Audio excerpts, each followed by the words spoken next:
people with disabilities are now caught in the conflict. Last week, Russian forces blew up a disabled care home as they marched towards the capital, Kyiv. The Russian army has also been accused of shutting hospital maternity wards. Anna Landre is an internationally recognized disability justice activist and scholar.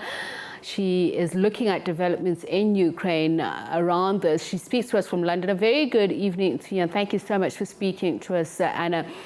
Just confer with me about these figures. I believe that Ukraine has approximately 3 million persons with disabilities and their families living in Ukraine. Have you been able to glean any figures and even just a record of how many have been impacted thus far? Yeah, thank you for having me. The truth is the numbers are really difficult to count right now. We don't have a lot of data on the disabled people who are evacuating, and that's part of the problem. We know from our caseload, I work with Fight for Right, a Ukrainian disability rights organization, that over 800 people have reached out to us looking for help. And we have right now been able to evacuate 400 of them. But as you said, the Ukrainian State Statistics Services tells us that 2.7 million Ukrainians have a disability. And these people are overwhelmingly being left behind and trapped in the conflict. And in a situation like this, and, you know, thankfully one has never been in a conflict where you are left to wonder whom to save or whether to save yourself, but just access to safe evacuation means. I imagine the immobility itself is a barrier.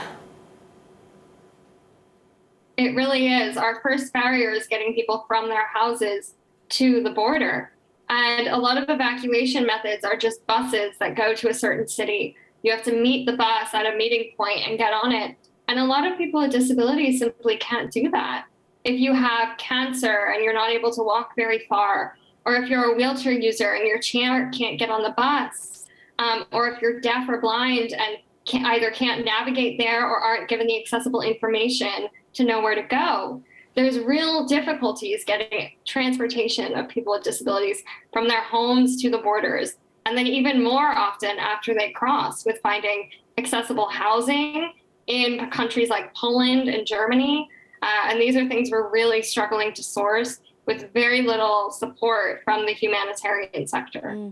And even just cognitive disability in a situation like that, I mean, just looking back at COVID-19 was very difficult, just thinking how to explain to children of danger and safety. I mean, just talk us through that. Yeah, a lot of the information that has been put out by the Ukrainian government, by institutions like the UN, haven't been in understandable, accessible formats for people with intellectual disabilities, for people with a host of different needs that just aren't thought of in these emergency evacuation procedures. And I think another huge spot of ignorance is in people who are living in institutions. There are a lot of disabled people who live in care homes in Ukraine, and we don't even have an accurate number of how many that is. These are children and adults in orphanages, in nursing homes, and these institutions aren't able to evacuate such a large number of people. So they're being left behind. And as you said, there's limited information and guidance that's legible for these groups. According to the UN Convention on Rights of Persons with Disabilities, what are the non-derogable obligations of a state towards people with disability? Yes, so we've been citing those quite often. There's a significant responsibility of states to provide for people with disabilities in an emergency the same rights that they would not in an emergency.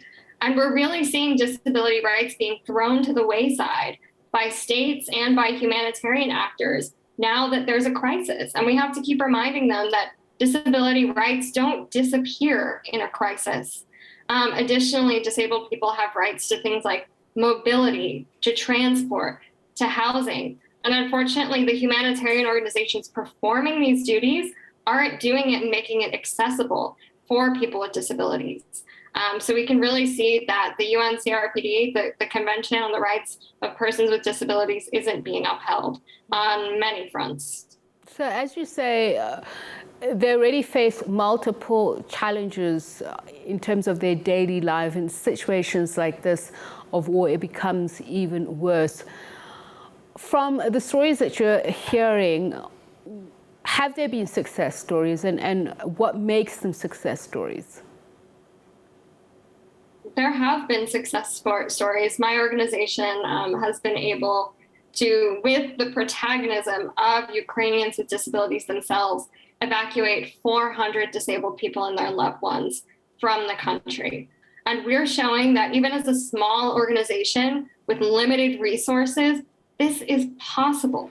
And the reason it's possible for us is because we are an organization made up of people with disabilities, primarily women with disabilities, who know how this works, who know the things that people with disabilities need.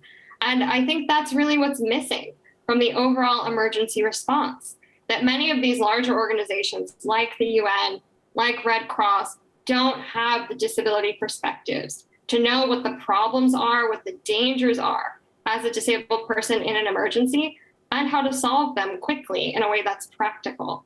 So you're really seeing that absence of representation and expertise. So the kind of conversations you're having to bring alive to officials and those who are in a position to help you, what are you saying to them? As you say that your organization is made up of people whose daily lives this is, so who can better imagine the challenges and atrocities faced by people who live with the same condition in a situation of war. What are you saying to them? What we're saying to them is that, first of all, this is not a niche need. We know that people with disabilities make up 15 to 20% of the global population.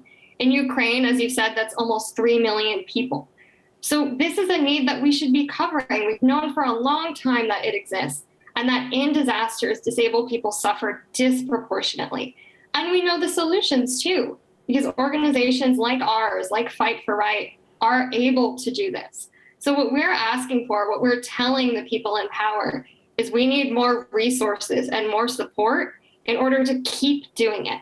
We need the UN and the Red Cross and similar organizations to either welcome us in to do work with them or to give us resources to do it ourselves. And right now we're not seeing either, and it's really frustrating, and the situation is dire. Anna, what resources do you need? A big one is funding. Fight for Right has a GoFundMe. You can look it up. It's Support Ukrainians with Disabilities, Fight for Right GoFundMe. And we're fundraising for direct evacuation costs of people. Another thing people can do is to write to organizations like the UN in order to express the fact that this is just unacceptable. And what we call for from these humanitarian organizations is on-the-ground support with things like transportation and shelter that we're not seeing. The last one I'd like you to speak on, you were saying earlier on that it's not a niche right. Let's talk about the right to dignity for people with disabilities under such circumstances. Share your thoughts on this. Yeah, the right to dignity is one that's really overlooked in situations like this, where so many people are experiencing crisis, are experiencing suffering. But there are ways to reduce that. And there are ways, as we're showing, that we can maintain dignity for people with disabilities when they just include us in the planning, in the emergency response. And so I think that dignity has to start there. It has to start with the leadership of these humanitarian organizations, of states who are leading the response to crisis, and ensuring that the people on the ground have that dignity as well. It's an issue of representation. It's an issue of resources. And I think we could be doing a lot more and should be doing a lot more to ensure that people with disabilities like me, like those in Ukraine, are able to keep their dignity and have their rights upheld. Anna, thank you so much for speaking to us with candor that you have. Anna Landre is an internationally recognized disability justice activist and scholar. She was speaking to us from London about the fate of those with disabilities in Ukraine.